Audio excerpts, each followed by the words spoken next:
Madam এই সেই কয়েদি, আশেপাশে কেউ মারা গেলে তার লাশের পাশে ওকে দেখতে পাওয়া যায়। কয়েকদিন জেলে পড়ে থাকলে না সবকিছু এমনিতেই ঠিক হয়ে যাবে। আরে এটা কি হচ্ছে, অন্ধকার তো চলে আসতেছে। একবার অন্ধকার হলে আমি তো শিয়াল হয়ে যাব। আরে তাহলে তো ওরা আমাকে দেখে ফেলবে আর আমাকে মেরে ফেলবে, নয়তো সারা জীবনের জন্য জেলে ঢুকিয়ে দিবে। আরে মরার আগে আমাকে কিছু একটা করে এখান থেকে বের হতেই হবে।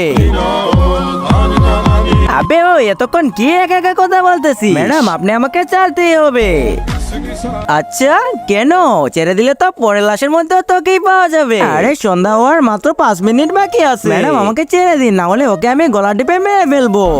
আবে চাও ওকে, কি করতেছিস এগুলা? আরে দেখো তোমরা যদি নিজেদের ভালো চাও তাহলে আমাকে ছেড়ে দাও। তোমরা তো জানো না আমি একটি শিয়াল, আর আমি যদি আমার আসল রূপে ফিরে আসি না তোমাদের সবাইকে খেয়ে ফেলবো। শিয়াল?